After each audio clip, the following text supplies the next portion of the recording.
చాలా అంటే చాలా చక్కగా చెప్పారు. అయితే సంక్రాంతే అతి పెద్ద పండగ అని మాట్లాడుకుంటూ ఉంటాం. అవునమ్మా. మామూలుగా మనం చాలా పండగల్ని ఈ మధ్య కాలంలో పెద్ద పండగలుగా చేస్తూ ఉన్నాం.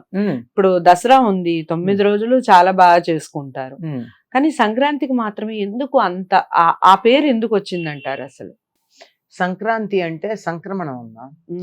ఒక సూర్యుడు ఒక రాశి నుండి మరొక రాశికి సంక్రమించటప్పుడు సంక్రాంతి. ప్రతి రాశికి ఈ సంక్రాంతి ఉంది. మనం ధనుర్మాసం చేసాం. ధనుర్మాసం ముందు రోజు ధనుసు సంక్రమణం. ధనుసు రాశిలో సూర్యుడు ప్రవేశించాడు. అక్కడి నుంచి దాటి ఇప్పుడు ఎక్కడికి వస్తున్నాడు? మకర రాశిలో ప్రవేశిస్తాడు. మకర సంక్రాంతి. అందుకని అంతేకాదు, మకర రాశే కాదు, మకర రేఖని దాటి ఇటు నుంచి ఇటు వస్తాడు. ఇప్పటిదాకా ఇట్లా పెడతాడు, ఇక్కడి నుంచి తిరిగి ఇట్లా వెళ్ళడు, ఇక్కడి నుంచి మళ్ళీ ఇటు వస్తాడు. ఇటు వచ్చి ఇక్కడ కర్కాటక రాశి దగ్గర, కర్కాటక రేఖ దగ్గరకు వచ్చేటప్పటికి అటు నుంచి మళ్ళీ ఇటు వస్తాడు. అక్కడ ఉండే రాశి కర్కాటక రాశి ఉంటుంది అప్పుడు. అంటే దక్షిణాయన పుణ్యకాలం అప్పుడు. కనుక ఈ విధంగా సంక్రమణానికి సంబంధించింది కనుక దీన్ని సంక్రాంతి అంటారు. ఇది మిగిలినటువంటి అన్ని సంక్రమణాల కన్నా దీనికి ప్రాధాన్యం ఎందుకుందంటే, దీన్ని పెద్ద పండుగని కూడా అంటాం. ఎందుకంటే దక్షిణాయనం నుంచి ఉత్తరాయణానికి వెడుతున్నారు గనక. ఎప్పుడు కూడా ఉత్తరాయణం శ్రేష్టం. వెలుగు ఎక్కువ ఉంటుంది, సూర్యుడి కాంతి ఎక్కువ ఉంటుంది, సూర్యుడు బాగా ప్రకాశిస్తాడు, లోకానికి వెలుగు బాగా ఉంటుంది. అందుకని అతి పెద్ద పండగ అని. అతి పెద్ద పండగ అంటే ఇది 3 రోజులు చేసుకుంటాం కదా. 3 రోజులు చేసుకుంటాం. 4 రోజులు గట్టిగా చెప్పాలంటే 4 రోజుల పండగ. ఇంకా గట్టిగా చెప్పాలంటే 4 రోజుల పండగ. నెల పట్టినప్పటి నుంచి పల్లెటూళ్ళల్లో నెల పట్టినప్పటి నుంచి పండగ వాతావరణమేనమ్మా. ఇంటికి ధాన్యం రావడం, అంటే ఇప్పుడు అవన్నీ తగ్గిపోయినాయి. మా చిన్నతనాల్లో మేము చూసాము. ధాన్యాలు రావడం, ఇంటి ముందు కుప్పలు ఉంటాయి, బస్తాలు ఉంటాయి, బియ్యం బస్తాలు ఉంటాయి, నువ్వులేమో ఓ పక్కన ఉంటాయి, ఇటు పక్క ఇంకా పెసలు మినుగులు రావు, నువ్వులు మాత్రమే వస్తాయి ఎప్పటికీ. దీపావళి నుంచి సంక్రాంతి లోపల నువ్వు పంట చేతికొచ్చేస్తుంది. ఇవన్నీను తర్వాత ఇంటి నిండా బోల్డు పంట ఉంటుంది. ఇక్కడి నుంచి పాలేర్లు పొలాలకి వాళ్ళు వెళ్ళిపోతారు గనక ఈ ముగ్గులు వేయాలంటే మేమే వేసుకున్నాం. పాలేర్లకు ముగ్గులు వెయ్యరు, వాళ్ళు తుడిచేసి కళ్ళాపుజాలు వెళ్ళిపోతాయి.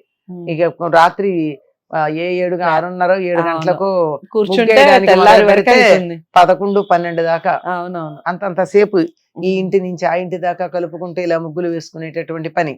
ఇదంతా గొబ్బెమ్మలు పెట్టుకోవడం, ఇంత చేసి మళ్ళీ తెల్లారుదాం లేచి ఎవరికి ముందు దొరుకుతుందో ఆవు పేడని దానికోసం చూస్తూ ఆవు పేడతో తెచ్చి గొబ్బెమ్మలు పెట్టడం. చాలా చాలా సంతోషంగా జరుపుకునేటటువంటి పండుగ. నెల రోజులు. ఈ నెల రోజుల్లో ప్రధానం 4 రోజులు: భోగి, సంక్రాంతి, కనుము, ముక్కనుము. ఇప్పుడు అసలు ముక్కనుము గురించి మనకు ప్రసక్తి పెద్దగా లేదు.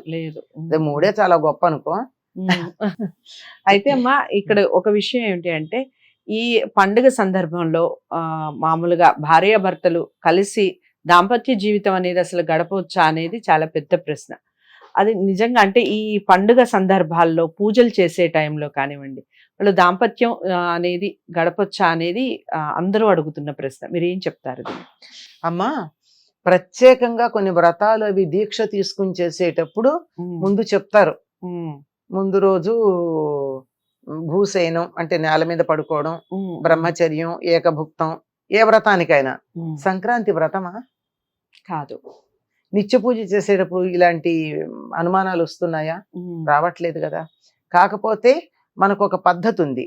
ఏమిటంటే ఏ రోజు దాంపత్య జీవితం గడపచ్చు, ఏ రోజు గడపకూడదు అని ఒక నియమాలు కొన్ని ఉన్నాయి.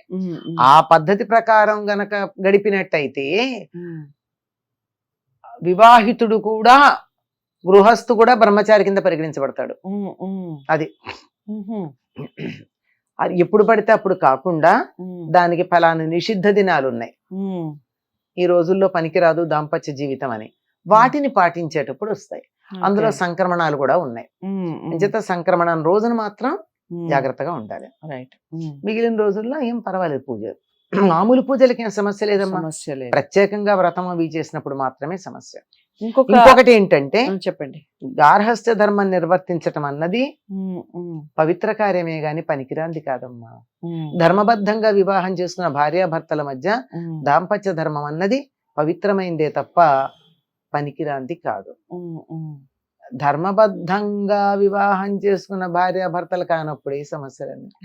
మీరు కూడా ఇక నుంచి పాటించే ప్రయత్నం చేయండి, ఆచరించే ప్రయత్నం చేయండి. ఏమైనా డౌట్స్ ఉంటే ఖచ్చితంగా కామెంట్ బాక్స్లో తెలియజేయండి.